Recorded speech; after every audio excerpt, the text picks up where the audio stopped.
जय हिंद दोस्तों, स्वागत है आप सभी का नॉलेजेबल छेल में। आज से हम एक नई सीरीज़ कार्यकाल शुरू करने जा रहे हैं, जिसमें हम भारत के सभी प्रधानमंत्री के कार्यकाल के दौरान हुई घटनाओं के बारे में जानेंगे। इसी कड़ी में आज हम बात करेंगे पंडित जवाहरलाल नेहरू के कार्यकाल के बारे में। तो दोस्तों, जैसा कि आप सभी लोग जानते हैं कि 15 अगस्त 1947 को देश आज़ाद हुआ और पंडित जवाहरलाल नेहरू आज़ाद भारत के पहले प्रधानमंत्री बने। वहीं सरदार वल्लभ भाई पटेल ने उप प्रधानमंत्री और गृह मंत्री का कार्यभार संभाला था। पर आज़ादी के दौरान सरदार वल्लभ भाई पटेल के नेतृत्व में 565 रियासतों में से अधिकतर रियासतें भारत में विलय करने के लिए राजी हो चुकी थीं, पर सिर्फ 3 रियासतें जूनागढ़, हैदराबाद और कश्मीर रियासतों ने भारत में विलय करने से मना कर दिया था। पर उस समय जूनागढ़ रियासत में 85% से ज़्यादा हिंदू थे जो कि भारत में विलय चाहते थे। पर वहाँ के नवाब मोहम्मद महाबत काजी तृतीय पाकिस्तान में विलय कराना चाहते थे। पर सरदार पटेल के नेतृत्व में 20 फरवरी 1948 को वहाँ जनमत हुआ और 90% से ज़्यादा मत पाकर जूनागढ़ का भारत में विलय हो गया। पर जूनागढ़ का नवाब परिणाम घोषित होने से पहले ही पाकिस्तान भाग गया था। ऐसा ही हैदराबाद के साथ भी हुआ।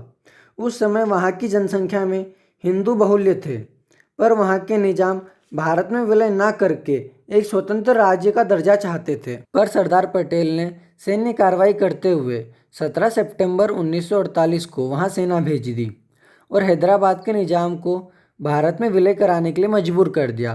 पर कश्मीर का मुद्दा इससे कहीं ज़्यादा अलग था। वहाँ के राजा हिंदू थे, पर मुसलमान जनसंख्या में बहुल्य थे। इसी कारणवश वहाँ के राजा हरि सिंह ने एक स्वतंत्र राज्य रहने का फैसला लिया था। कश्मीर मुद्दा शुरू से ही काफ़ी नाजुक था, इसलिए तत्कालीन प्रधानमंत्री और साथ ही साथ विदेश मंत्री रहे नेहरू जी ने यह समस्या हल करने की जवाबदारी स्वयं के हाथों में ली। पर आज़ादी के कुछ समय बाद ही 22 अक्टूबर 1947 को पाकिस्तान ने कश्मीर पर हमला कर दिया। फिर 26 अक्टूबर 1947 को कश्मीर के राजा ने नेहरू जी को एक पत्र लिखकर कश्मीर का भारत में विलय करने की बात कही और साथ ही साथ सैन्य सहायता भी मांगी। वहीं तत्काल प्रभाव में आकर नेहरू जी ने भारी मात्रा में सेना को कश्मीर में भेज दिया। यहीं आज़ाद भारत ने अपनी पहली जंग इंडो पाक वार 1947 लड़ा। यह युद्ध 1 साल 2 महीने चला और 1 जनवरी 1949 को सीज फायर एग्रीमेंट हो गया और आगे चलकर 3 जुलाई 1972 को यही लाइन ऑफ कंट्रोल का दर्जा दिया गया। अभी देश इन सब चीज़ों से जूझ ही रहा था और 30 जनवरी 1948 के दिन नाथूराम गोडसे ने गांधी जी की गोली मारकर हत्या कर दी। वहीं 21 जून 1948 को चक्रवर्ती राजगोपालाचारी ने देश के पहले गवर्नर जनरल का पद ग्रहण किया। दूसरी तरफ डॉक्टर राजेंद्र प्रसाद की अध्यक्षता में 390 सदस्यीय कॉन्स्टिट्यूएंट असेंबली भारत का संविधान बनाने में जी जान से मेहनत कर रही थी और 2 साल 11 महीने 18 दिन की मेहनत के बाद 26 नवंबर 1949 को संविधान सभा ने भारत के संविधान को मंजूरी दे दी और 26 जनवरी 1950 को इसे प्रभाव में लाया गया।